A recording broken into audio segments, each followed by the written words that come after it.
A homeless girl sleeps wrapped in cardboard on a sidewalk. When the young billionaire wakes her up, she says, "It's not a bed, but at least it keeps the cold away." And what he sees beside her makes him drop to his knees. Jackson Cole wasn't used to being out so late. The clock read 11:23 p.m., and the temperature had plunged along with the sun. Winter in New York had always been ruthless, a silent war against anyone with nowhere to go. On his way home from the office, stepping over frozen puddles beneath the flickering streetlights, Jackson clutched his gray wool coat tighter against his chest. He could have hailed a taxi or called his driver as he usually did. But tonight, something had pushed him onto the streets, into the noise of the city that never sleeps, maybe to escape the silence of his penthouse apartment. That's when he saw it.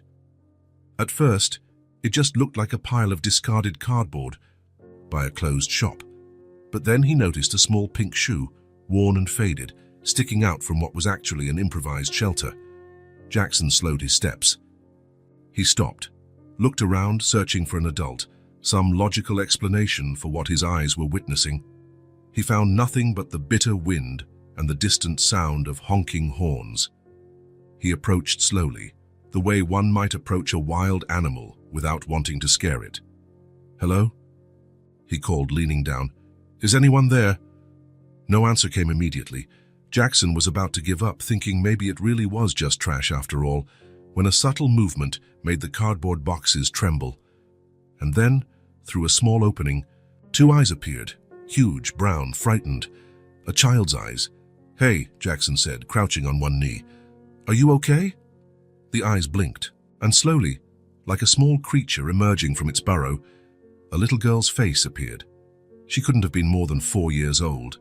Dark, messy hair framed a dirty face with delicate features, like a forgotten porcelain doll. Jackson felt something strange in his chest. He wasn't the type to be easily moved. As the CEO of one of the largest tech companies in the country, Jackson Cole had seen it all, negotiating with the most ruthless sharks in the market. He'd built an empire before turning 30, and now at 32, he found himself utterly speechless before a homeless child. "You shouldn't be here," he said, trying to keep his voice steady. "Where are your parents?" The girl didn't answer. She just kept watching him with those wide eyes, as though deciding whether he was a threat. "It's freezing out here," Jackson went on. "Do you need help? I can call someone." Then, slowly, she emerged a bit more from her hiding place. She was wearing a coat far too thin for the season, and her tiny hands clutched something to her chest, an object Jackson couldn't immediately identify. When she spoke, her voice was almost a whisper, but clear as the ring of a bell. "It's not a bed, but at least it keeps the cold away." The statement, said with the raw innocence only children possess, hit Jackson like a punch to the gut. It wasn't just what she said, but how she said it. Without self-pity, simply stating a fact as if sleeping wrapped in cardboard in an alley were normal for a 4-year-old girl. "What's your name?" he asked, keeping his voice as calm as possible to hide how shocked he felt. "Lily," she replied, looking him directly in the eyes this time. "Lily," Jackson repeated. "I'm Jackson. What are you doing out here all alone? Where's your mom?" Instead of answering, Lily shifted, causing the cardboard to tear slightly. That's when the object she was clutching to her chest became visible. A photograph, small, a bit creased at the edges, protected by a plastic sleeve worn with time. Jackson reached out slowly. "May I see that?" For a moment, Lily hesitated. Her small arm drew back, as if protecting her most precious treasure. But then, something in Jackson's eyes made her change her mind. She held the photo out to him. Jackson took it carefully, and when he turned it over, felt his knees buckle. The shock was so great that he actually stumbled, landing on one knee on the cold ground. In the photo, a young woman was smiling at the camera, a smile he knew as well as he knew his own reflection in the mirror, even after 5 years without seeing it. Claire, his sister, who had vanished without a trace. "Where did you get this?" Jackson's voice came out faint, almost inaudible. Lily tilted her head to the side, confused by his reaction. "She's my mama," she said simply. The world seemed to spin around Jackson. It was impossible. Claire had disappeared 5 years ago, after a terrible fight between them. He'd hired detectives, offered rewards, searched every corner of the country. And now, a homeless child on a New York sidewalk had a recent photo of her. "Your mama," he repeated, unable to process the information. "She was sick," Lily said, shrugging. "She told me to wait, but she never came back." Jackson looked at the photo again. There was no doubt. It was Claire, and the photo seemed recent. His sister was alive, and apparently she had a daughter, a niece. He had a niece. "Lily," Jackson said, struggling to keep his composure. "How long have you been here?" "Many days," she answered. "First I stayed with the lady who had yellow hair, but she took me to a big place with lots of kids. I didn't like it there, so I left to look for Mama. A shelter. She must have run away from a children's shelter." Not even the icy wind could cool Jackson's mind, which was reeling with questions. Where was Claire now? Why was her daughter alone on the streets? What had happened? "Are you hungry?" he asked, knowing he had to do something concrete while trying to make sense of the situation. Lily nodded timidly. "Do you want to come with me? We can get something warm to eat. A burger, maybe?" The girl's eyes lit up, but she quickly hid her excitement. Jackson recognized that look, the same one he saw in the mirror every day, distrust, caution. "You don't have to be afraid," he added. "I just want to help." After a moment of hesitation, Lily reached out her little hand to take back the photo. Jackson returned it, noticing how she immediately pressed it to her chest as if it were a talisman. "Do burgers come with fries?" she asked, her voice a bit stronger now. Jackson couldn't help smiling. "Yes, fries. Lots of fries." Slowly, she emerged completely from her cardboard shelter. She was even smaller than Jackson had imagined, thin, wearing clothes too large for her. But there was something determined in the way she stood, something brave that didn't match someone so tiny. "Do you know my mama?" she asked, surprising Jackson with her insight. He took a deep breath. "Yes, Lily, I do." They walked in silence to a diner still open on the corner. It wasn't a fancy place, just one of those little spots that stay lit all night. A refuge for taxi drivers, night workers, and occasionally people with nowhere else to go. The waitress looked curiously at the man in the expensive suit accompanied by a dirty, disheveled child, but asked no questions. New York was a city full of strange stories. They sat at a table in the corner. Jackson ordered a full burger, fries, and a chocolate milkshake for Lily. For himself, just a coffee. While they waited, he tried to organize his thoughts. Claire missing for 5 years, a niece he never knew existed, and the girl alone on the streets. Nothing made sense. When the food arrived, Lily stared at the plate like it was a treasure, but she didn't dive in as Jackson had expected. Instead, she picked up a fry carefully, almost reverently, and took a small bite. Jackson watched, fascinated. Her movements were small, measured. She ate like someone who had learned to make food last. Between fries, she sipped her milkshake, as if wanting to make it last as long as possible. "You can eat as much as you want," Jackson said. "If you want more, I'll order it." She looked at him, wary, but then picked up the burger with both hands. She ate slowly, chewing each bite thoroughly before swallowing. The silence was broken only by the diner sounds, clattering dishes, distant conversations, the radio playing an old tune. Jackson waited patiently. He knew it wouldn't help to pressure her. It was after she had finished half the burger that Lily began to speak. "Mama got really sick," she said, staring at her plate. "She coughed a lot, stayed in bed." Jackson nodded, encouraging her to continue. "One day she said she was going to get medicine, told me to be a good girl and wait. She never came back." Her voice was so simple and direct that it made the story even more devastating. "Where did you and your mom live, Lily?" "In a tiny room with a cranky old lady. When Mama didn't come back, the lady took me to a big place. There were other kids and rules." She wrinkled her nose when she said rules. "The shelter," Jackson murmured. "I ran away," she continued, picking up another fry. "I wanted to find Mama. She told me to keep the photo safe. It's important." "And you've kept it very safe," Jackson said, trying to smile. Lily nodded, solemn. "I learned to sleep in small places. Some nice people give food sometimes, mean people yell, but If you stay really quiet, they don't see you. Jackson felt a lump in his throat. A 4-year-old shouldn't know how to hide to survive on air. The streets. How long ago did your mother leave? Lily shrugged. Lots of days. First there were leaves on the trees, then they fell off. Now there's ice. Months, then. She'd been alone or in shelters since at least the fall. Do. You know your mom's full name? Claire, she said, and Jackson felt his heart skip a beat. Claire Cole. So Claire was still using the family name. Another detail that didn't make sense, considering how they had parted. Lily, Jackson said, leaning forward, do you know what happened to your mom? Why she hasn't come back? The girl looked down as if the answer were hidden among the fries. I think she got lost, she finally said. Or maybe the bad men took her.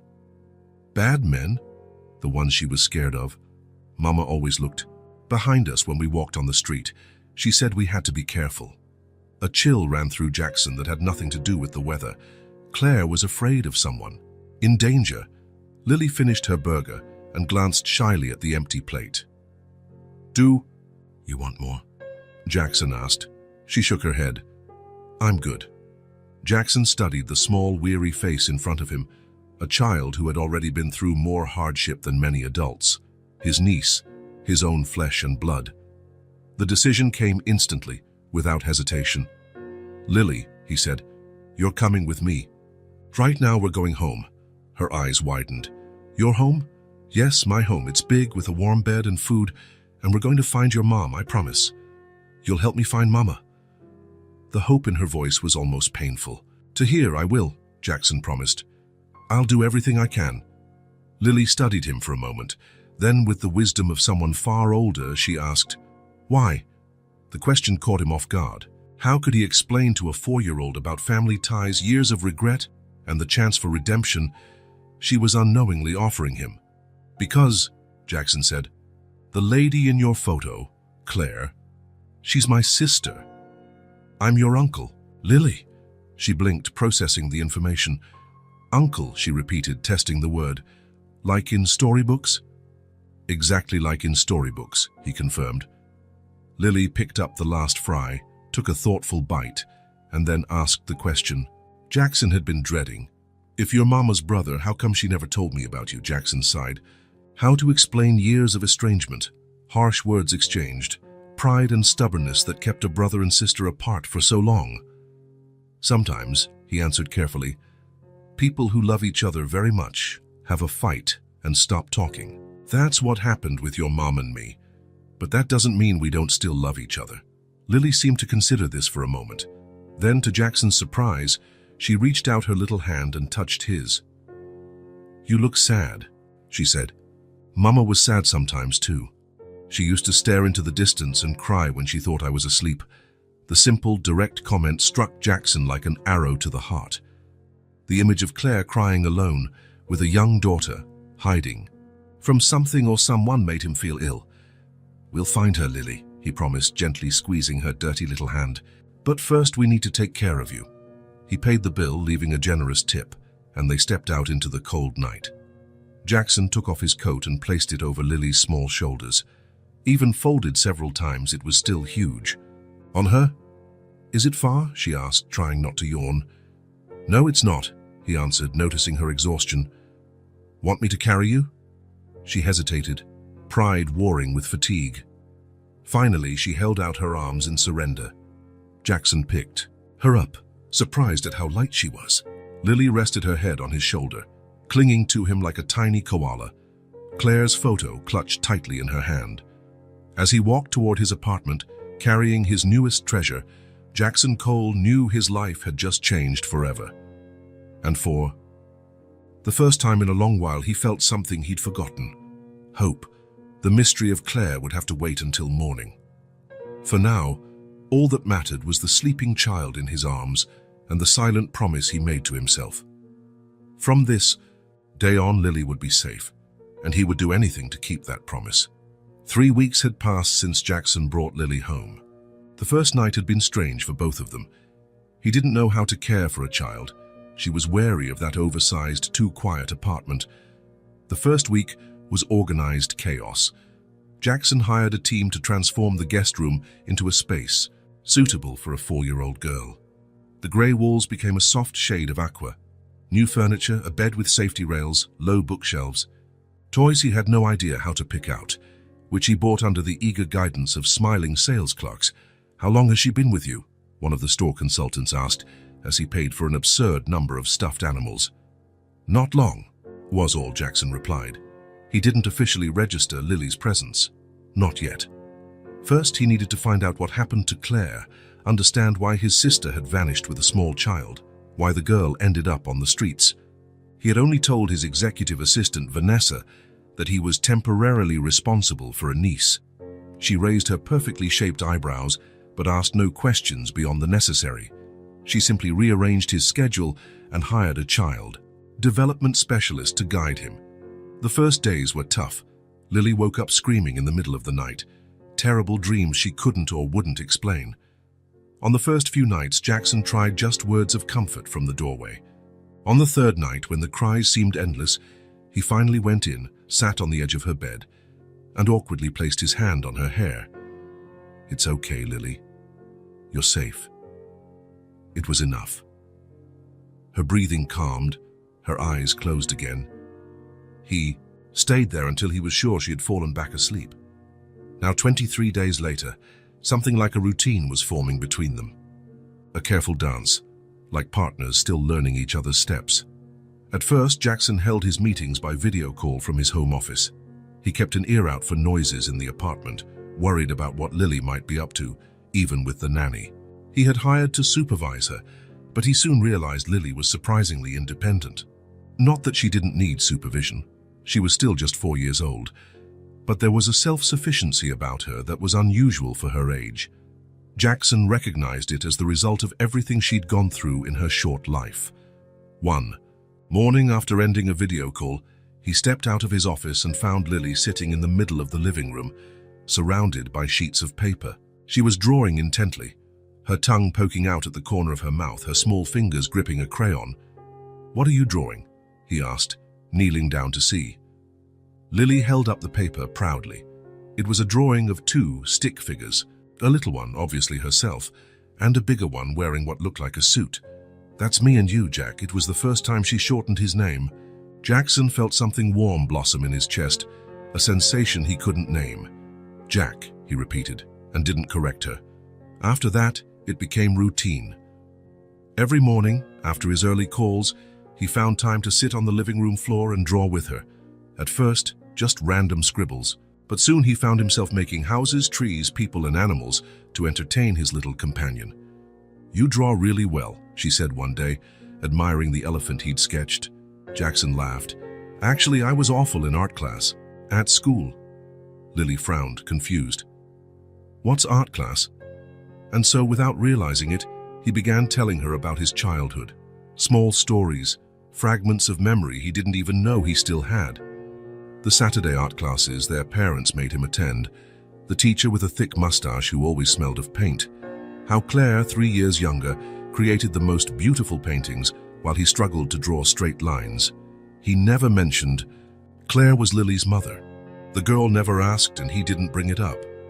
It was as though they shared an unspoken agreement. Gradually, between drawings and casual conversation, the mornings became something Jackson looked forward to. The evenings developed their own routine too. Jackson noticed he was getting home earlier now, not out of obligation but because he wanted to. Before, the penthouse was just a place to sleep. Now it felt lighter, though he couldn't explain why. He started bringing small gifts for Lily. Not expensive things, he soon learned. Extravagance made her uncomfortable.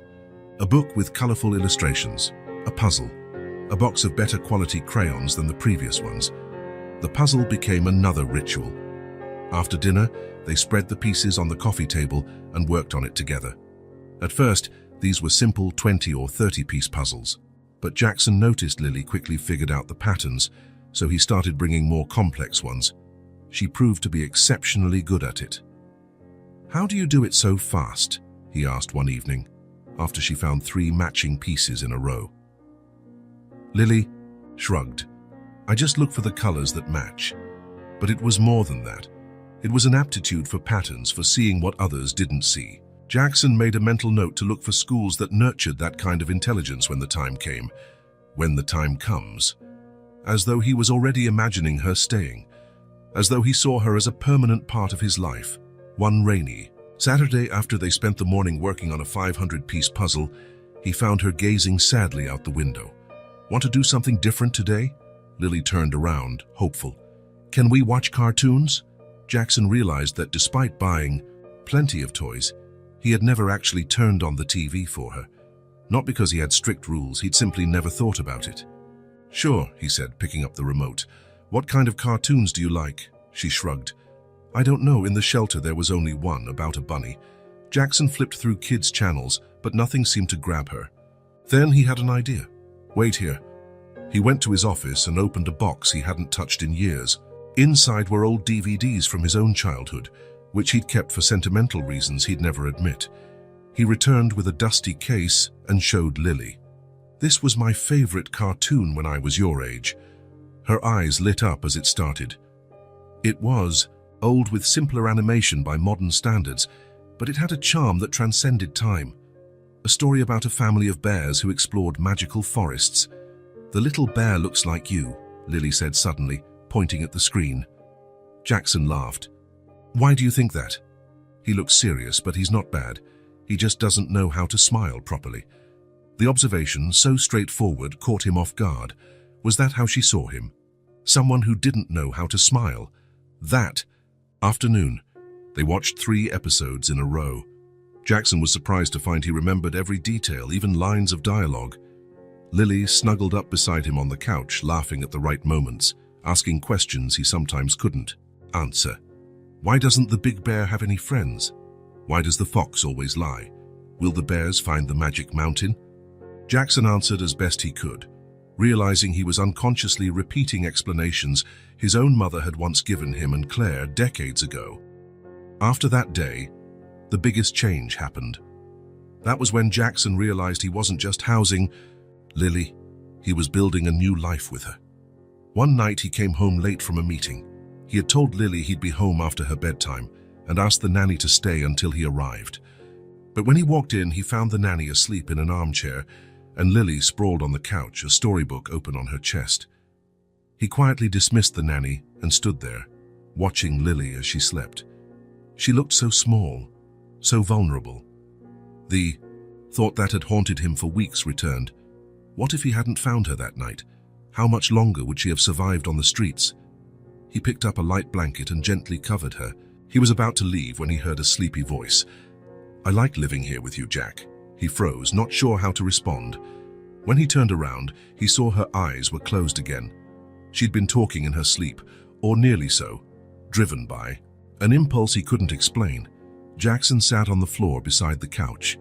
He stayed there watching Lily's peaceful face, feeling something he had never felt before.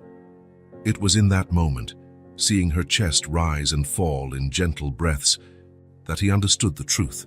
The entire empire he had built, all the money he had accumulated, meant nothing compared to this. This child, who had come into his life under impossible circumstances, was worth more than any fortune. The following Sunday, he decided they needed an outing. The weather was good, a rare sunny day after a week of rain. The park seemed like the obvious choice. "I've never been to a park before," Lily said as he helped tie her shoes. Jackson felt that familiar twinge. Every new discovery about Lily's limited childhood pained him in a new way. "Then you're going to love it," he promised. "There are swings, slides, and a pond with ducks." He dressed in casual clothes, jeans, and a simple t-shirt, something he rarely wore. They walked there, her small hand firmly in his. Lily was wide-eyed, pointing at dogs, balloon vendors, a street band. The park was full of families enjoying the good weather. Jackson felt a flicker of discomfort. Did they look like a real uncle and niece? Or would people see only a man alone, with a small child, and ask questions? But his worries vanished when Lily spotted the swings. She squeezed his hand and pointed, unable to contain her excitement. "Can we go there?" Jackson realized with surprise that he had never seen her this animated. The Lily he knew was reserved, almost too serious for her age. Seeing her act like any other kid warmed his heart. "Of course we can." He helped her onto the swing, showing her how to grip the chains. "Now I'm going to push you and you'll fly, okay?" Lily nodded, her eyes gleaming with anticipation. Jackson began pushing her gently, gradually increasing the height. Her laughter, loud, free, unguarded, was like music. Soon he was laughing too, a sound he barely recognized as his own. When was the last time he'd laughed like that? He couldn't remember. He pushed the swing higher and Lily's laughter turned to shrieks of joy. She was completely in the moment, trusting him to keep her safe. After the swing came the slide, the seesaw, the spinning merry-go-round. Jackson, who once found noisy kids and crowded parks annoying, found himself laughing out loud, chasing after her, enjoying every second. It was during one clumsy chase between the play structures that it happened. Lily, looking behind her to see if he was following, didn't notice the small bump in the path. She tripped and fell, scraping her knee on the gravel. Jackson rushed to her, heart pounding. He picked her up from the ground, checking the knee that was already showing a red mark and some scratches. "Lily, are you okay? Does it hurt a lot?" She blinked a few times, looking at the scrape. Her lower lip trembled slightly, but she took a deep breath and steadied herself. "It hurt a little, but you're here, so it's okay." Something cracked inside Jackson, the absolute trust in her eyes, the certainty that because he was there, everything would be fine. It was a bigger responsibility than anything he'd ever felt. And at the same time, more rewarding than any professional achievement. "Yes, I'm here," he said, voice thick with emotion, "and I always will be." It was a promise he hadn't planned to make, but it came naturally. And as he spoke, he realized he meant it. He cleaned the scrape with wet wipes he had in his pocket. Thankfully, Vanessa had insisted. "Kids get dirty, boss, trust me." Then he bought Lily an ice cream and they sat on a bench watching the ducks on the pond. "Thanks for the best day ever, Jack," she said, ice cream dripping down her chin. He smiled, wiping her face with a napkin. "You're welcome, kiddo." Kiddo. The nickname came out spontaneously and it stuck. As they headed home, Lily walked with a slight limp she tried to hide. Jackson made another decision. He needed to find out what happened to Claire. The following Monday, after leaving Lily, at home with the nanny, Jackson called Vanessa into his office. "I need you to hire someone," he said, closing the door, discreetly. "What kind of professional, Mr. Cole?" Jackson hesitated only a moment. "A private investigator, the best you can find." Vanessa showed no surprise. "May I ask what the focus of the investigation will be?" "My sister, Claire Cole, missing for 5 years. I recently found out she has a daughter, the little girl who's with me. I need to know what happened." She nodded, taking quick notes. "Any specific details that might help the search?" Jackson opened a drawer and took out a copy of the photo Lily always carried. "I have reason to believe this photo is recent, maybe 2 years old at most. And from what the girl told me, they were living in precarious conditions, moving frequently. That means your sister is or was alive not long ago." "Exactly. And I want to know why she disappeared just days before Lily ended up on the streets."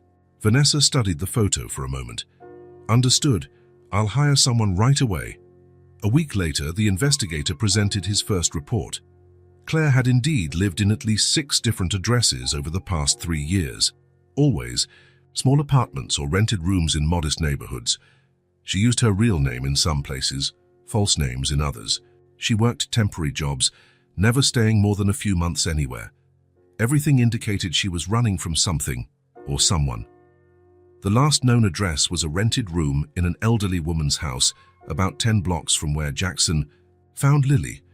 The landlady confirmed Claire had left one night, leaving the child behind, promising to return in a few hours. When she didn't come back, the woman had taken Lily to a children's shelter. "And what about my sister?" Jackson asked, feeling his heart clench. The investigator shook his head. "We still don't know. There's no record of a death, hospitalization, or arrest under her name. She simply vanished." "Do you think she abandoned her daughter?" "I can't say. But based on neighbors and the landlady's accounts, she was extremely devoted to the girl. Something must have happened." Jackson thanked him for the report and asked him to continue the investigation. Driving home that night, a new sense of hope accompanied him. There was no proof Claire was dead, She might be out there, needing help, just like Lily had. When he arrived, he found Lily in the living room, focused on a new puzzle. She looked up and smiled when she saw him. "Look, Jack, I did all the edges already," he smiled, admiring her progress. "That's amazing, kiddo. You're really smart." He sat down next to her and began searching for pieces. As they worked in comfortable silence, Jackson reflected on the journey they had undertaken these past weeks. In the beginning, they were two strangers thrown together by impossible circumstances. Now there was something more, a bond growing day by day, strengthened by morning drawings, puzzle nights, weekend outings in the park. As he watched Lily's small fingers fit the pieces with surprising precision, Jackson felt a certainty solidify in his heart. He would do anything to keep this girl safe. And he would find Claire no matter what it took, because now he had something he'd lost a long time ago. A family. And as the hope of finding Claire revived, Jackson understood more and more the value of what he had already found. Trust. The trust of that child sitting next to him, who had learned to believe in him just as he was learning to believe in her. That, he realized, was the greatest treasure of all. Room 307 at St. Mercy Hospital looked like any other. Faded beige walls, thin curtains barely blocking the light, a wall clock ticking too loudly in the night silence. The woman lying in the bed watched the shadows dancing on the ceiling, unable to sleep. "How are you feeling today, Anne?" Nurse Kim entered, carrying a tray of medications. She was always kind, with a smile that seemed genuine.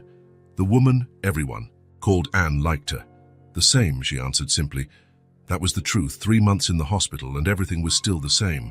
The doctors said she had been found unconscious in the street, hit by a driver who fled the scene. No documents, no ID, no one looking for her. Worst of all, no memory. Dr. Phillips will be by later. He said he has good news about your physical therapy. Anne nodded without enthusiasm. Her body was healing well. The leg that had been broken in 2 places could now bear her weight. The deep cut on her forehead had become a thin scar, almost invisible beneath the bangs that had grown out. Her ribs no longer hurt when she breathed deeply. It was her mind. That remained broken, a vast emptiness where an entire life should have been. "Anne isn't even my real name," she said quietly, more to herself than to the nurse. Kim paused, looking at her with compassion. "It's just temporary. Until we figure out who you are." But both knew that chances faded with each passing day. No photo on the missing persons posters, no match in the police database, no one searching for a woman of about 30 with brown hair and light eyes. To the outside world, she simply didn't exist. The only thing she had were the nightmares. Always the same, crossing a dark street, looking over her shoulder as if someone were following. Then headlights appearing out of nowhere, blinding her, the sound of tires screeching on asphalt. And the scream, her own scream before everything went black. Dr. Phillips said it was a fragmented memory of the accident, but Anne knew there was more to it, because in the dream, before the headlights, she was always holding something, a piece of paper, an address, and she felt a sense of urgency, as though she was finally heading to meet someone important. Then, in the most intense dreams, came the worst part. A child's voice calling for her, shouting a word she couldn't understand. A voice that made her heart ache so much she woke up in tears, not knowing why. "I brought you something," Kim said, pulling her from those dark thoughts. From her uniform pocket, she took out a small blue notebook and some colored pens. "I thought it might help. You know, to write down anything that comes to mind or draw." Anne took the notebook, running her fingertips over the smooth cover. "Thank you," she said, genuinely grateful for the kindness. After the nurse left, Anne opened to a blank page. She stared at the empty paper, so much like the emptiness in her mind. Then, without thinking too much, she began to draw. Her hand moved almost of its own accord. Lines turned into shapes. Shapes formed a face, a small face with round cheeks and big eyes. A little girl. Anne gazed at the drawing, her heart racing. Who was this child? Why did her fingers know how to sketch this specific face when her mind recognized nothing? She quickly turned the page, unnerved by the intensity of her feelings. On the new page, She wrote a few words that often swirled in her mind. Without knowing if they meant anything. Jack, promise, hide, photo, cardboard, run. The last word made her tremble. Run. Was she running from someone? Or something? The afternoon passed slowly. Dr. Phillips visited, confirming she could start walking without crutches in about a week, and promised another session with the psychologist who specialized in trauma and memory loss. I still hope. Your memory returns spontaneously, he said, as he always did. Post-traumatic amnesia often resolves with time, but his eyes said otherwise.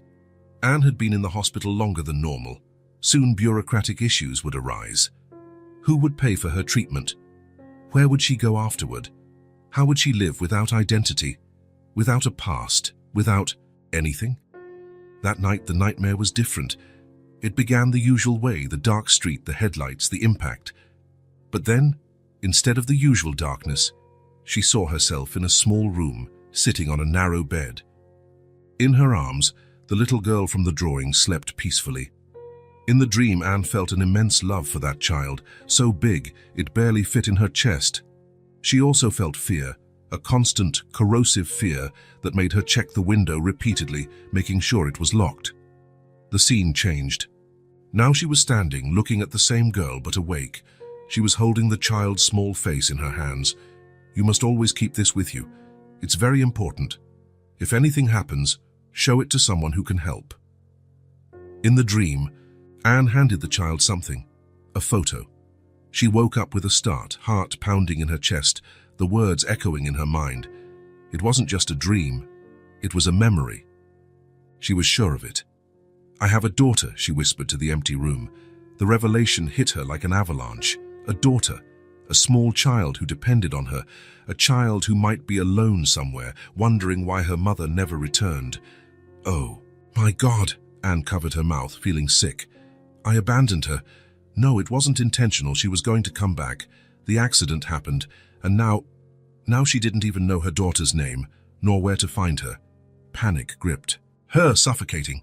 She threw off the blankets and tried to stand up, even though she knew she had nowhere to go. Where would she search? How would she find a child whose face she only knew from dreams and drawings? The door opened, and the night nurse rushed in. Alerted by changes in the monitors, Anne, are you okay? My daughter, she managed between short, painful breaths. I have a daughter.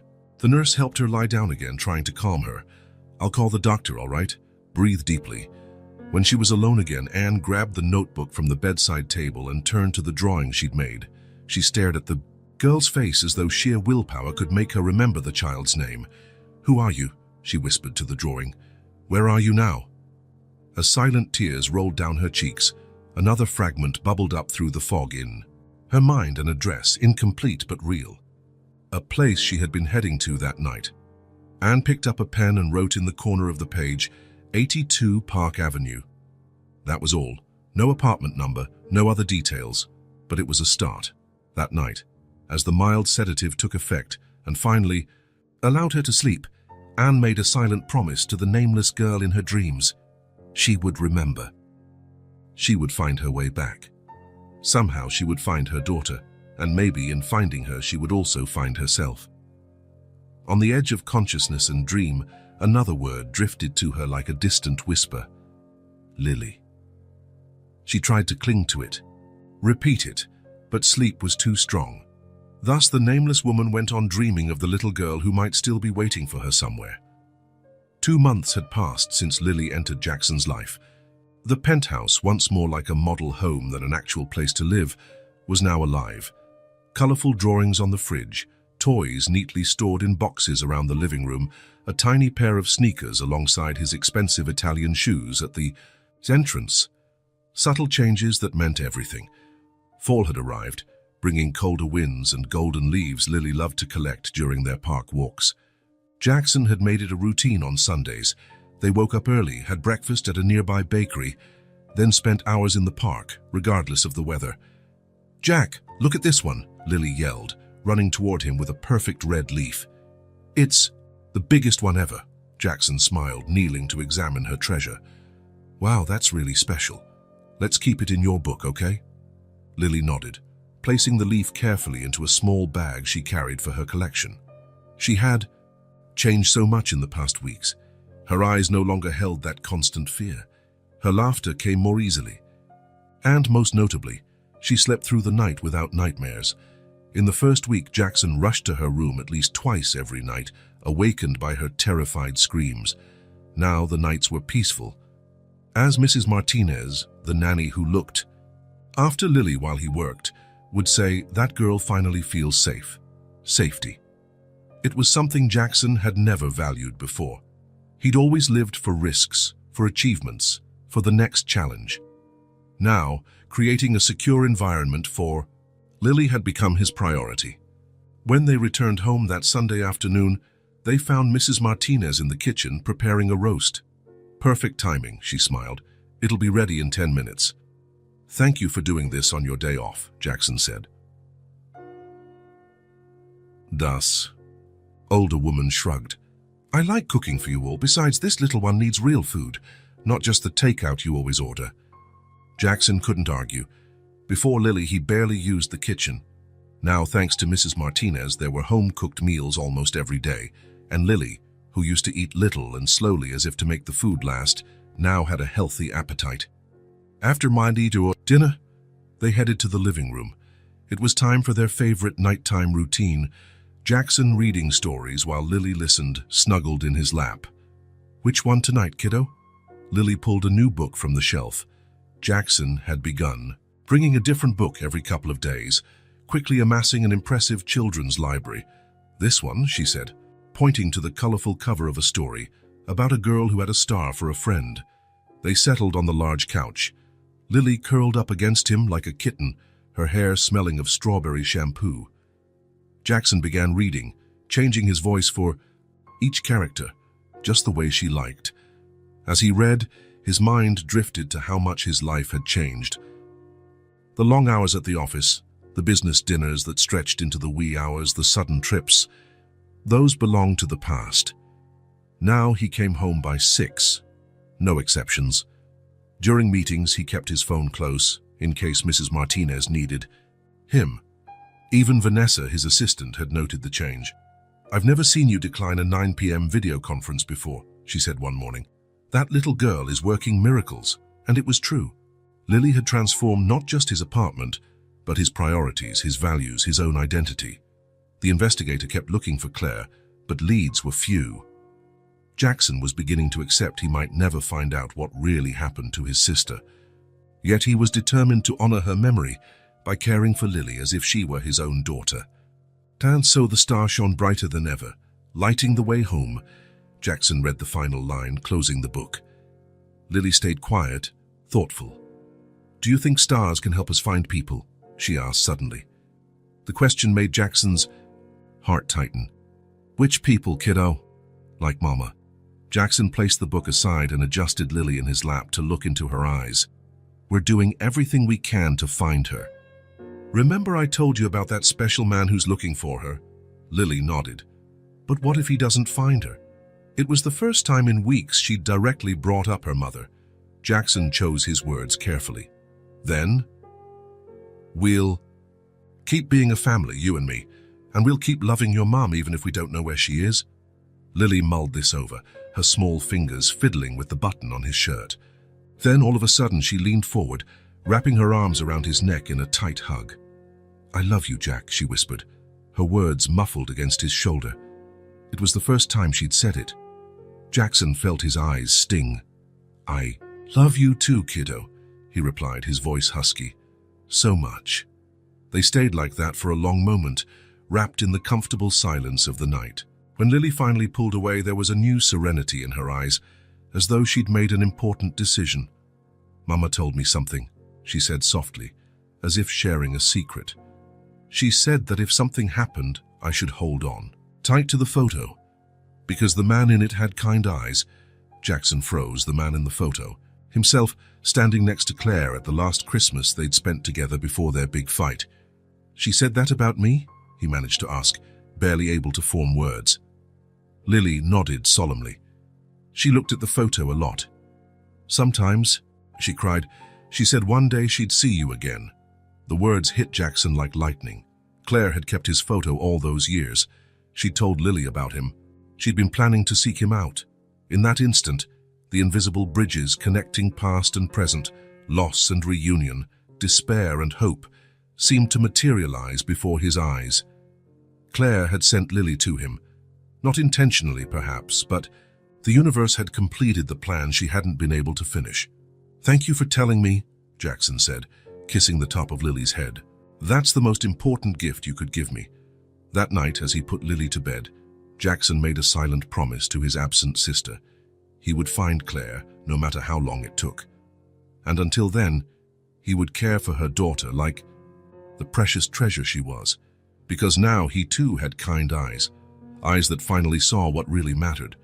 Room 307 at St. Mercy Hospital was quiet, except for the steady beeping of medical equipment. Anne, still called that by everyone, sat on the bed, scribbling in her blue notebook. In recent weeks, it had become her anchor, the one place where she could try to organize the confused fragments surfacing in her mind. The pages were full of drawings, the girl's face now more detailed. A house she didn't recognize but could sketch with precision, and more recently a man. Tall, broad-shouldered, intense eyes. Always the same man. Dr. Winters, her psychologist, took particular interest in these drawings. "Do you have any idea who he might be?" she asked during that morning's session. Anne shook her head. "I feel like I should know, but..." She hesitated. "Sometimes I wake up with a name on the tip of my tongue. Jack. That's it." "Jack," the doctor repeated, making notes. "And how do you feel when you think of that name?" It was hard to explain. A whirlwind of conflicting emotions. "Fear," she said finally. "Not of him. More like fear of facing him, like I did something terrible." She paused, frowning. "But I also feel longing, a deep, painful longing." The night before, she'd had a clearer dream. She was in a bright living room decorated for Christmas. The man from her drawings was there, younger, laughing. She called him brother. They toasted, took photos. Then the scene changed. Yelling accusations, harsh words. She stormed out, vowing never to return. "I think he's my brother," she told the psychologist. "And we had a big fight." Dr. Winters nodded, encouraging. "That's a big breakthrough, Anne. Your memory is coming back bit by bit." But it wasn't enough. She still didn't know her real name. She didn't know where to find her daughter, because now she was absolutely sure the girl in her drawings was her child. And if the man truly was her brother, why did she feel both afraid of him and desperate to see him? "There is something called emotional blocking," the doctor explained. "Sometimes when a memory is too painful, our brain blocks it out, even if we begin to recover other memories." Anne thought of the feelings that hounded her. Constant vigilance, looking over her shoulder, fear of being found. She had been running from someone. Perhaps that was why, even before the accident, she'd been hiding some memories from herself. That afternoon, after physical therapy, Anne sat by her window, watching people come and go on the street below. Her body was almost fully recovered. Soon she would be discharged. And then? Where would a woman with no name, no documents, no past go? More importantly, how would she find her daughter? She closed her eyes, trying to force the memory. She had to remember, she had to... That's when the word popped up, clear as day, Cole. Her eyes flew open, her heart racing. Cole. A last name? Her last name? Or maybe his, her brother's. She grabbed the notebook and wrote, Jack Cole. She stared at the name, feeling a strange familiarity. Yes, that was it. Jack Cole was her brother, and her own name must also be Cole. Claire, she whispered into the empty room. Claire Cole. The name fit perfectly, like a puzzle piece snapping into place in her fragmented mind. Claire. She was Claire. She turned on the small TV in the room, flipping through channels frantically. She was looking for any news about a missing woman named Claire Cole, or about a businessman named Jackson Cole, because somehow she knew Jack was short for Jackson. She found nothing. She shut the TV off, frustrated but also oddly relieved. If there was no news, maybe no one was looking for her. Maybe that was safer. That night, after the nurses made their rounds, Claire, no longer Anne in her own mind, opened the last page of her notebook and began to write a letter. Jack, I don't know if you'll ever read this, I'm not even sure I'll ever find you again. But writing helps organize the thoughts that are finally coming back. I remember our last meeting, the terrible things we said to each other. You were right about a lot of them. I was ruining my life. I got mixed up with dangerous people. I was lost. What you didn't know, what I didn't tell you, was that I was already pregnant that night, and it was for her, for Lily, that I finally found the strength to change. But the past doesn't let go of us easily, does it? The people I knew, the debts I racked up, the mistakes I made, they all chased me. For years I lived on the run with my daughter, changing cities, changing names, always looking over my shoulder. I thought many times about coming to you. I even drove near your building once, but I couldn't bring myself to go up. How could I ask for forgiveness after so long? How could I show up with a niece you never knew existed? Now, after the accident, I don't even know where Lily is. I feel like I've failed as a mother, as a sister, as a person, I'm so scared, Jack. If you're reading this, if you've somehow found me, please help me find my daughter, your sister, even if you don't see me that way anymore. Claire. She folded the paper and tucked it under her pillow. There was no way to send it, of course, but writing it made her feel closer to her brother and in some way closer to herself. Across town, Jackson Cole parked in front of a small, simple building. It was the 5th homeless shelter he'd visited that week. Mr. Cole, I'm Martha Gomez, director of the Hope Center. A middle-aged woman greeted him at the entrance, extending her hand. Jackson noticed calluses on her fingers, hands that were used to hard work. Thank you for seeing me, he said. As I mentioned on the phone, I'm looking for any information about my sister, Claire. Martha led him down a narrow corridor to a small office. We don't have many formal records, she explained, but I was intrigued when you mentioned her name. We did have a Claire here for a few weeks. About 6 months ago, she had a little daughter. Jackson's heart pounded. That would be her. Claire Cole, right? Martha nodded. She didn't use a last name here, but yes, the description you gave matches. Brown hair, light eyes, around 30, and the daughter, Lily, I believe, was 4. The shelter's plain walls seemed to spin around Jackson. It was real. Claire had been alive just a few miles away, only months earlier. Do you know where she went after this? Martha shook her head. Unfortunately, no. One day they just didn't come back. It happens a lot around here. People come and go. She paused, recalling something. Wait, Claire left a few things behind. Nothing valuable, but we kept them for a few months in case she returned. Martha stood and walked to a storage cabinet in the corner of the office. After some rummaging, she pulled out a small cardboard box. Here, it's not much, but maybe it'll help. Jackson opened the box carefully. Inside were some personal items. A scarf, a small pocket mirror, some photographs, including a copy of the one Lily carried, a well-worn address book, and underneath it all an envelope. May I? Jackson asked, indicating the envelope. Of course. They're her belongings, but if you really are her brother... Jackson opened the envelope. Inside was a letter that had never been sent. His name was written at the top, in handwriting he'd recognize anywhere. Jack, I've tried writing this letter so many times I've lost count. The words never seem right. How do I explain 5 years of silence? How do I ask forgiveness for the things I said, for disappearing like that? I have no excuses. You were right about many things that night. I was destroying my life. But what you didn't know, what I barely knew myself at the time, was that I was pregnant. Lily was born. 8 months after our fight. She's perfect, Jack. Smart, strong, kind. She's the best thing I've ever done. Because of her, I managed to quit drugs and leave the people who pulled me down. But the problems I created before she was born didn't go away. The debts, the dangerous people I got involved with, they followed us. That's why we moved from city to city. Why I used fake names. I'm tired of running, Jack, of looking over my shoulder, of denying Lily a stable home. I've been thinking of you a lot lately. Lily has your look, you know, that stubborn determination. I show her the photo we took our last Christmas together. I tell her stories about Uncle Jack, the smartest and bravest man I know. Tomorrow I'm going to do what I should have done years ago. I'm going to look for you. I have your address. I'm terrified, to be honest. Afraid you hate me, afraid you'll see only my mistakes, that you won't give me a chance to show I've changed, but I have to try. For Lily. For me. For us. If there's still room in your heart for your problematic sister, please open the door when I knock. With love and hope, Claire. The date at the top of the letter was 2 days before Jackson found Lily on the street. He closed his eyes, tears sliding down his face. Claire had been on her way to see him. After 5 years, she was finally coming back, and something happened on the way. Mr. Cole, are you all right? Martha's concerned voice brought him back.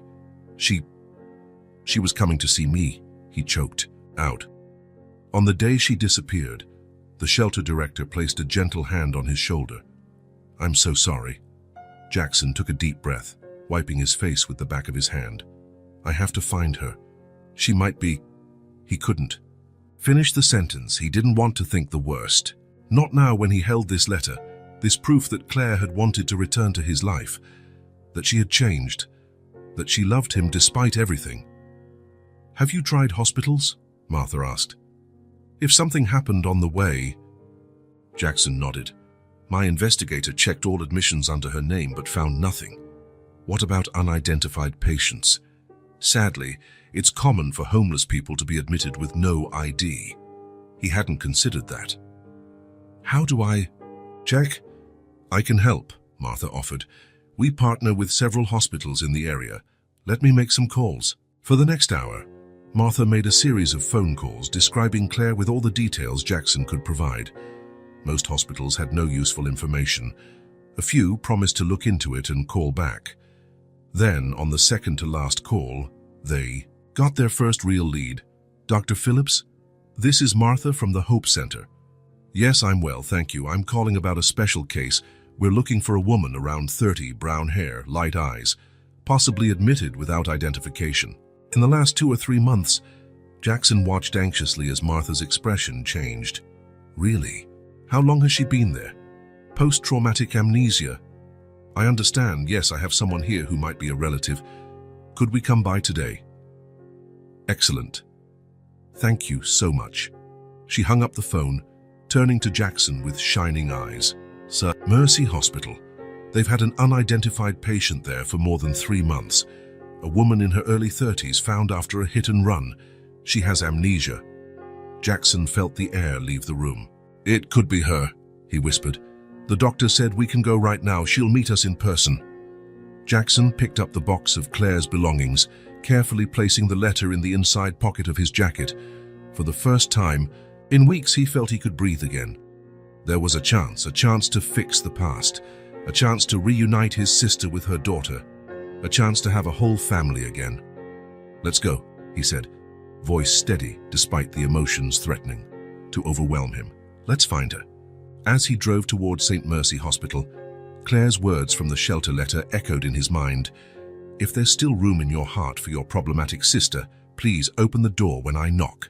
He wouldn't just open the door, he would find her, bring her home, show her there had always been room in his heart. More than she could ever imagine, St. Mercy Hospital had that unmistakable smell Jackson had always disliked, disinfectant mixed with something indefinable that screamed illness. He followed Dr. Phillips down the white corridor, trying to contain the anxiety that made his heart pound. I should warn you, Mr. Cole, the doctor said as they walked, that even if it's your sister, she may not recognize you right away. Post-traumatic amnesia can be unpredictable. Jackson only nodded, gripping the handle of the briefcase containing a copy of the photo Lily carried and other documents that might prove Claire's identity. The letter in his jacket pocket felt like it was burning against his chest. Does she remember anything? He asked, voice more gravelly than he intended. Fragments, dreams. In recent weeks, she's been drawing a child's face and mentioning a name, Jack. That's when I began suspecting this might be emotional blocking, rather than just physical trauma. They stopped outside room 307. Dr. Phillips turned to him with a serious expression. I'll go in first, prepare her. Wait here until I call you, okay? Jackson wanted to protest. He wanted to burst through the door, embrace Claire, tell her everything was going to be fine. But he merely agreed, leaning against the hallway wall while the doctor went in. 5 minutes that felt like an eternity. Finally, the door opened again. "You can come in now, Mr. Cole." Heart in his throat, Jackson stepped forward. Then, after 15 years of emotional distance, 5 years believing she was dead, and 3 months of frantic searching, he saw his sister. Claire was sitting on the bed, wearing a simple hospital gown. She looked thinner than he remembered, her face a bit more angular, with small lines around her eyes that hadn't been there before. Her brown hair was shorter, brushing her shoulders, but those eyes, Cole eyes, that same blue-gray as his, were unmistakable. She stared at him, confused. There was no immediate recognition in her gaze, just curiosity and maybe a hint of fear. "Claire," was all he could say, his voice barely working. Something happened then, subtle but noticeable. A tremor seemed to run through her body. Her eyes widened slightly and her breathing quickened. "You know me," she said. It wasn't a question. Jackson took another step, still keeping a cautious distance so as not to scare her. "Yes, I'm Jackson. Jack, your brother." Claire brought her hand to her mouth, her eyes suddenly filling with tears she didn't understand. Her body recognized something her mind hadn't yet grasped. She was standing before someone important, someone who was part of her. "I can't remember," she said, tears now streaming down her cheeks. "Why am I crying? Why does it hurt so much to see you?" Jackson felt his own eyes burning. He moved closer, still tentative. "May I?" he asked, indicating the edge of the bed. She nodded, wiping away tears with the backs of her hands. "Dr. Phillips says you might be my brother, that you have proof." "I do," he replied, opening the briefcase and pulling out the photo Lily carried. The same picture found among Claire's belongings at the shelter, the two of them at Christmas just before the family broke apart. Claire took the photo gently, as if it was something precious and fragile. Her fingers brushed over his face, then her own in the picture almost reverently. "That's me," she murmured, not as a question but a statement. Her mind recognized the moment, those people. "And you?" "Yes. Christmas 2019 at our parents' house in Connecticut." She kept staring at it, absorbing every detail. "We look, happy." "We were," Jackson confirmed. "Not always, of course. We fought like cats and dogs when we were kids." A sad smile appeared on his lips. "You were too stubborn for your own good." Claire lifted her gaze from the photo to meet his eyes. "I still am," she said, and for a moment she sounded almost like the Claire he knew. "I guess that's why I survived." The air between them was charged with emotion, unasked questions, untold stories, years of distance. Jackson wanted to hug her, tell her how much he'd missed her, how sorry he was for everything, but he had to take it slow. This Claire was, in some ways, a stranger with his sister's face. "I have something else to show you," he said gently. "Something that might help your memory." Jackson pulled out his phone, opening a recent photo of Lily, smiling as she attempted to solve a puzzle that was too advanced for her age. Claire's reaction was immediate. She gasped, raising her hands to her mouth again, eyes locked on the Chiu screen. "That girl," she whispered. "She's the one in my dreams." Thirsty. In the days that followed, Jackson rearranged his entire life to spend as much time as possible at the hospital. He arrived early in the morning, before breakfast, and only went home at night after Lily was already asleep under Mrs. Martinez's care. Claire didn't have a miraculous recovery of her memory. There was no sudden eureka moment. Instead, there were small steps forward, moments of clarity in the haze. Jackson brought photos, told her childhood stories, talked about their parents, who had passed away in a plane crash 5 years earlier, shortly after the siblings' fight. Sometimes Claire just listened unmoved. Other times her eyes sparkled with recognition. "There was a treehouse," she said one day, out of nowhere. "You fell and broke your arm."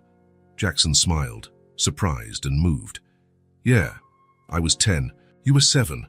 I tried climbing from the outside instead of using the ladder to show off." "Typical," she muttered. For the first time, a small smile tugged at her lips. One particularly good morning, nearly 2 weeks after their reunion, Jackson arrived at the hospital with news. "The doctor said you can have another visitor today," he announced, trying to contain his excitement. Someone very special wants to see you. Claire, who now spent most of her time in a chair by the window rather than in bed, looked at him curiously. Who? It's a surprise, Jackson said, smiling. I just need to know if you're ready. If it's too much, we can wait. She thought for a moment, then nodded. I'm ready. An hour later, after a careful talk with Dr. Phillips, Jackson returned to the room holding Lily's hand. The little girl was nervous, biting her lower lip, a gesture so much like Claire's that it pained him. Jackson knelt before her in the hallway, adjusting the bow in her hair. Remember what we talked about? Mommy's not feeling well and can't remember everything right now, so we have to help her gently, okay? Lily nodded solemnly. I can't jump on her or talk too loud. Exactly, kiddo. Ready to go in? When they entered the room, Claire was standing by the window. She turned at the sound of the door and froze at the sight of the child holding Jackson's hand. It was an electric moment. The air seemed to hum with a near-tangible energy. Lily stared at her mother, eyes wide, mouth slightly open. Claire stared back, a raw, primal emotion taking over her face. Lily, Claire whispered, the name coming out like a prayer. In that instant, Jackson knew it didn't matter how much of her conscious memory Claire had lost. Her heart, her body, her soul knew her daughter. Lily looked at Jackson as if asking for permission. When he gave a slight nod, she let go of his hand and walked carefully toward Claire. She stopped a few steps away, suddenly shy. Hi, Mommy. Claire knelt, bringing herself to her daughter's level. Her hands trembled as she held them out, not daring to touch yet. Lily, she repeated, and this time there was more recognition in her voice. My Lily. It was the girl who closed the final gap, flinging herself into her mother's arms with a small sob. Claire hugged her tightly, burying her face in her daughter's hair, her entire body shaking with emotions that went beyond memory or reason. Jackson watched from a distance, tears running freely down his face. It was a beginning, a fragile, uncertain beginning, but real. In the following weeks brought more progress. With Lily visiting regularly, Claire's memories seemed to come back faster.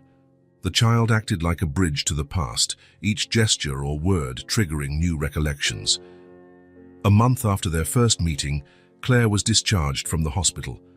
Jackson had prepared the guest bedroom in his apartment, the one not used by Lily, for her. Just until you feel comfortable having your own space, he explained, helping her settle in. No pressure, Claire nodded, grateful. There were still gaps in her memory. Entire periods of her life remained dark, but every day brought more clarity, more connection with who she had been. The first few days in the apartment were an adjustment for all of them. Lily swung between moments of pure joy at having her mother back and periods of confusion, when Claire didn't recall something that seemed obvious to her. I don't like green apples, only red ones, she said one morning when Claire cut the wrong fruit for her snack.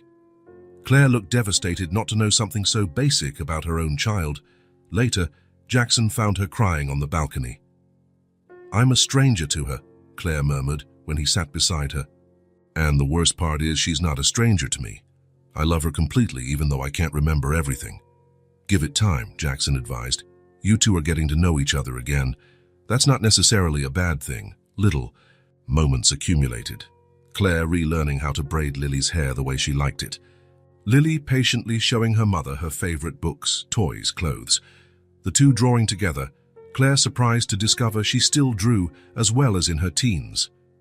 Then, on an ordinary evening 2 months after Claire's return, she walked into Jackson's office after Lily had gone to bed. Can we talk, she asked, her voice serious. Jackson gestured for her to sit. Of course, did something happen? Claire sat, her hands restless in her lap. I remember everything now. Or almost everything. He straightened, suddenly alert. Everything. The fight, why I left, the years away. Lily. She hesitated, eyes downcast. The terrible things I did, the people I got involved with. Jackson studied her profile, noticing how she seemed older in that moment, not physically, but as though the weight of these returning memories had aged her inside. Claire, none of that matters now. It does, she insisted, finally meeting. His eyes. "I need you to understand why I stayed away so long, why I didn't ask for help when things got bad." "Shame," Jackson said simply. "You were ashamed." Claire blinked, surprised. "How do you know?" "Your letter. The one you never sent. I found it at the shelter." She closed her eyes for a moment, absorbing this. "What else do you know?" "That you were on your way to see me the day of the accident. That you kept my photo all these years. That you told Lily about me." Claire nodded, tears silently falling. "I'm sorry, Jack, for everything, for the lost years, for not being strong enough to ask for help sooner." Jackson stood, walked around the desk and knelt in front of her, taking her hands in his. "I don't need the reasons, Claire, I just want you back." She looked at him, her identical eyes brimming with a gratitude so deep it hurt. "The day of the accident," she began, her voice trembling, "I finally worked up the courage. I spent weeks rehearsing what I would say, imagining how you'd react." Claire paused, taking a deep breath to steady herself before continuing. "I left Lily with the landlady, promising to be back in a few hours. I had your address written on a piece of paper. I was crossing the street when—" Her voice gave out. "When what?" Jackson prodded gently. "I saw a car I recognized, someone I owed money to, a dangerous person. I thought they'd found me, that they were following me." She closed her eyes, reliving it. "I panicked, started running. I didn't see the other car coming." Claire opened her eyes again, now flooded with tears. "I remember the headlights coming straight at me. I remember screaming for help, and then nothing." She took a shaky breath. "The worst part is it was probably a coincidence. The car I thought was following me. Maybe it wasn't. Even the same person. My fear blinded me." Jackson felt something inside him shatter. Knowing Claire had been so close, just blocks from his building, moments away from knocking on his door, when the accident happened. Knowing the reunion, that could have occurred months earlier, was only seconds away. "Jack?" Claire asked, worried by his silence. He hadn't realized he was crying until he felt her hand on his face, wiping away a tear. "We were so close," he murmured. "So close to finding each other that day." "I know." The pain of that realization tore him apart. So many months lost, so much suffering that could have been avoided, for Claire, for Lily, for him. But then behind the pain came another emotion. Gratitude. Because despite everything, Claire had never given up. She kept his photo, told Lily about him, finally worked up the nerve to seek him out. And now he had the chance not to give up on her either. Jackson stood and pulled Claire into a tight hug, something they hadn't shared since they were teenagers. She returned it with equal intensity, her slender body trembling in his arms. "We're together now," he said into her hair. "That's all that matters." When they pulled apart, Claire wore a shaky smile. "You really are the man with kind eyes from the photo." Jackson laughed, wiping his own tears. "That's a story you'll have to tell me someday." "I'll tell you all of them," Claire promised. "We have time now." And it was true. After 15 years of separation, 5 years believing the other was lost forever, they finally had time. Time to heal, to rebuild, to be the family they were always meant to be. That night, for the first time since the accident, Claire slept, without nightmares. And Jackson, in his own room, felt a peace he hadn't known since childhood. The road ahead would still be long. Claire would need continued treatment to re-establish her legal identity, to decide what she wanted to do with her life.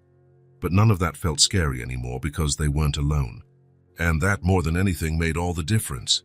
Spring arrived in the city, bringing not just flowers and longer days, but also a new life for the penthouse that had once seemed merely a stopover for Jackson.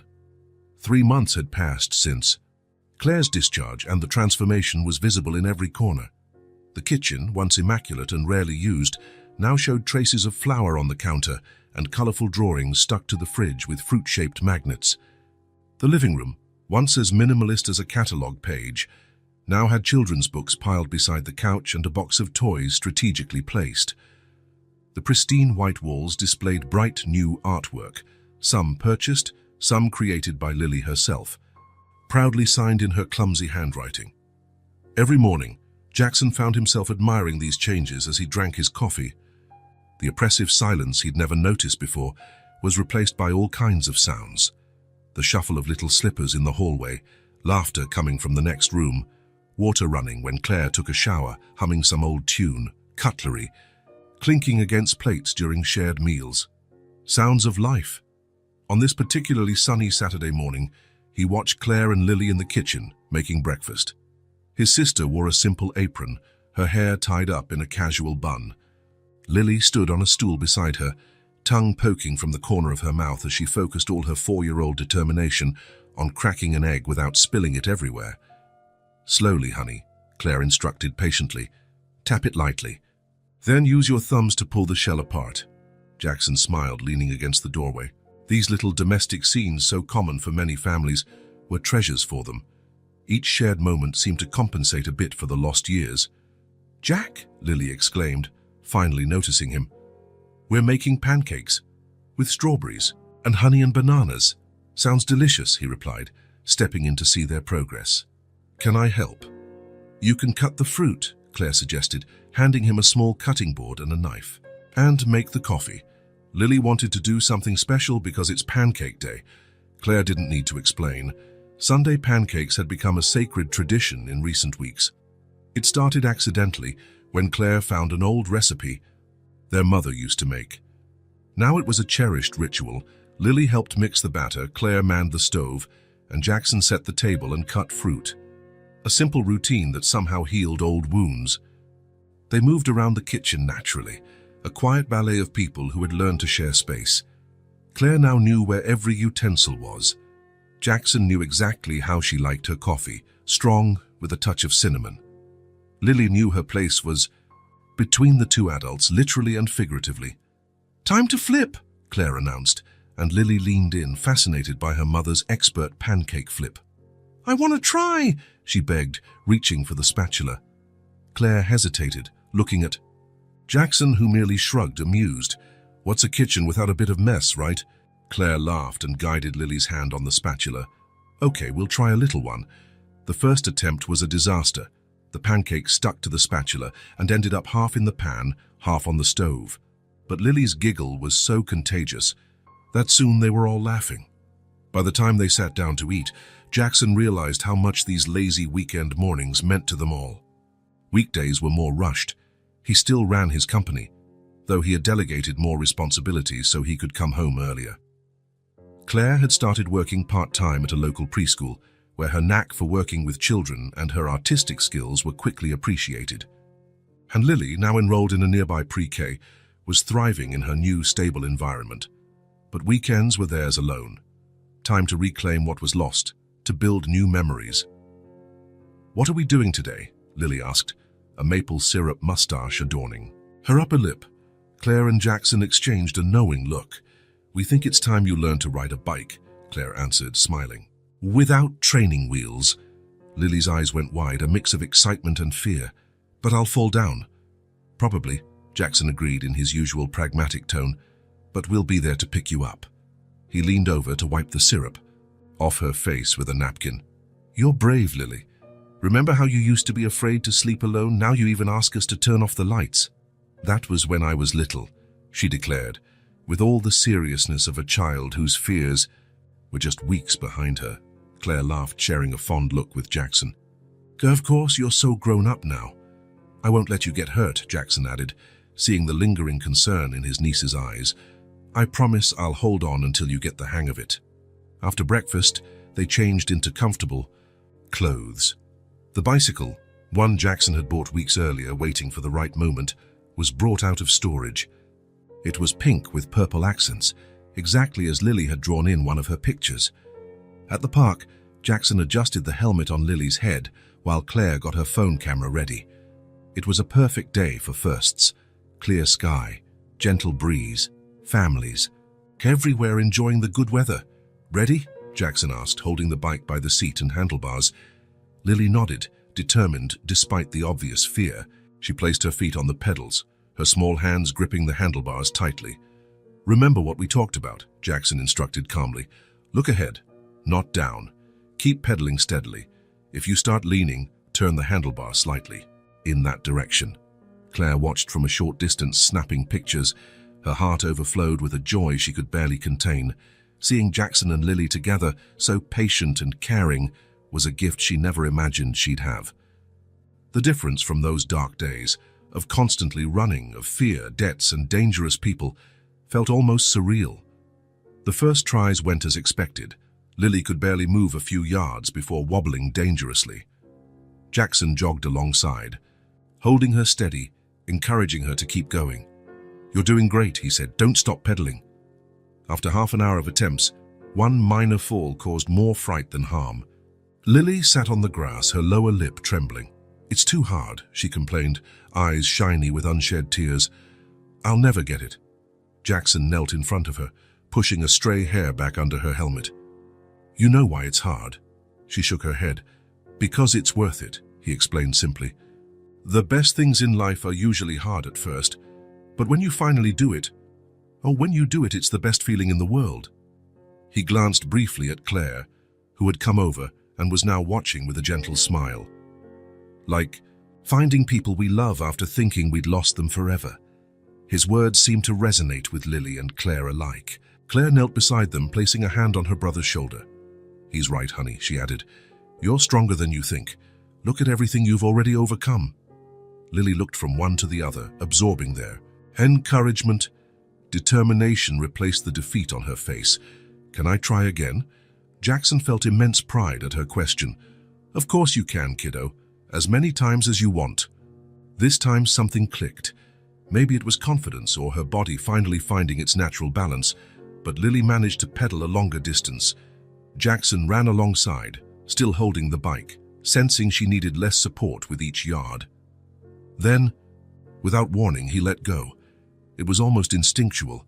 He realized she was steady, momentum keeping her upright, and his fingers just slipped off the seat. For a few magical seconds, Lily was riding on her own, completely unaware Jackson wasn't. Holding on, when she finally noticed, the shock almost caused her to fall, but she managed to maintain her balance for a few more yards before stopping. "Jack! Mommy! I did it!" she shouted, her face lit by a smile brighter than the sun. The celebration was immediate. Claire ran over, hugging her and covering her face in kisses. Jackson arrived seconds later, lifting her into the air in a hug that made her squeal with delight. "I knew you could," he said, pride evident in his voice. "You're amazing, kiddo." The rest of the afternoon passed in a series of increasingly confident rides. Lily fell a few more times, but she got up immediately, determined to master her new skill. By the time they headed home, tired and happy, she was chattering non-stop about how she'd soon be able to ride her bike to school. "Let's take it slow," Claire laughed, sharing a knowing look with Jackson. "One step at a time, okay?" "Or one pedal at a time," Jackson added, ruffling Lily's hair. After a simple dinner, the three of them settled in the living room. It was time for another weekend ritual, sifting through old photos and memorabilia Jackson had stored in his closet. "For years, what are we looking at today?" Lily asked, nestling between them on the plush rug. Jackson pulled out a box they hadn't opened yet. "I think these are albums from when we were kids," he said, opening it, "from our parents' house in Connecticut." The first time they'd opened one of these boxes, weeks ago, had been tense. Claire was still recovering, her memories returning in fragments.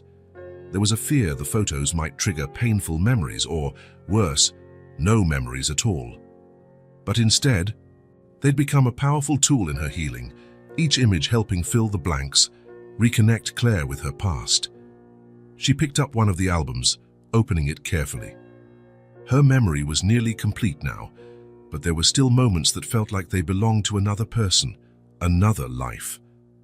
"Look at this," she said, turning the album so he could see a photo of two smiling teenagers sitting on a pier, their feet dangling over the water. "Lake Windermere, summer 2005. You must have been, what, 13? Jackson nodded, taking a closer look. "And you were 10. That was when you fell in trying to catch a frog, remember?" Claire laughed, the sound light and genuine. "And you jumped in to save me, even though I could swim perfectly fine." "Big brother instinct," Jackson said with a shrug, smiling. "I couldn't turn it off." "Still can't," Claire observed softly. "Only now you're saving both of us." The comment hung in the air, laden with unspoken gratitude.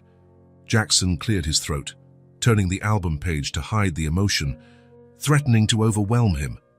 Lily watched, fascinated, as they flipped through the album, pointing out photos and telling stories. Jackson and Claire at school dances, family Christmases, beach vacations. A normal life that now felt so far away. Suddenly, Lily pointed at a picture. Two young children seated in front of a huge Christmas tree, wearing matching pajamas. "Is that you, Jack? And is that Mommy?" she asked, curiosity sparkling in her eyes. Claire and Jackson exchanged a meaningful look. It was a moment they'd been postponing, mostly because Lily seemed so content as things were. But they knew they'd have to clarify their family ties eventually. Jackson closed the album and set it aside. He sat facing Lily, gently taking her small hands in his. "Yes, kiddo. That's me and your mom when we were little," he began, speaking slowly. "And there's something else you need to know, Lily. I'm your uncle." Lily was silent as she processed the information. Her eyes darted from Jackson to Claire and back again, like she was connecting puzzle pieces. "Uncle?" she repeated, testing the word. "Like in that story you read me about the three little pigs, where the older pig was the uncle of the others?" Jackson smiled at the comparison. "Something like that. Your mom is my younger sister. That makes me your uncle." "Which means we're a real family," Claire added softly. "Not just people who live together." Lily stayed thoughtful for a few more moments. Then suddenly, a bright grin lit her face. "So you're my real uncle? I thought you were just my Jack." The simplicity of her response made the adults laugh, releasing the tension they'd built anticipating this conversation. "I'm your real uncle," Jackson confirmed. "But I'm still your Jack too. I can be both, right?" Lily answered with a tight hug, her small arms hardly reaching around his shoulders. "I like having an uncle," she declared, still hugging him. "Now I have a big family for real." Claire watched the scene, too moved to speak. For years she had dragged Lily from place to place, always running, always afraid. Lily had never known stability, safety, or the feeling of belonging to something bigger than just mother and daughter against the world. Now for the first time, Claire felt Lily had roots. And Jackson, who had lived only for work for so long, now had a new role, one that clearly made him happier than any professional success ever could. Spring gave way to summer, and summer gave way to autumn. The seasons passed with a natural ease that once seemed impossible for a family built on so much suffering and separation. Their days took on a comfortable rhythm. Lily, now 5, attended pre-K full-time. At first, the separation was hard. She clung to the adults at the classroom door, afraid they wouldn't come back. But with patience and consistency, her confidence grew. Within a few weeks, she was running inside, barely pausing to say goodbye. "See you later," she'd shout, her dinosaur print backpack bouncing as she dashed off to meet her friends. Claire, now officially Claire Cole again after a long process of retrieving her documents, had been promoted to project coordinator at the preschool where she worked. Her community reading project, which combined books and art, was a huge success, drawing attention from other schools in the area. "It's like I've discovered something that was always inside me," she told Jackson one night, after Lily had gone to bed. "Something that survived everything." Jackson understood exactly what she meant. He himself had rediscovered parts of himself he thought he'd lost. The ability to laugh openly, patience, joy in small things. He still ran his company, of course, but with a new perspective.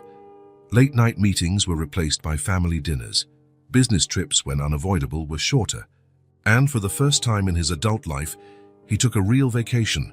2 whole weeks at the beach, building sandcastles with Lily and talking with Claire under a starry sky.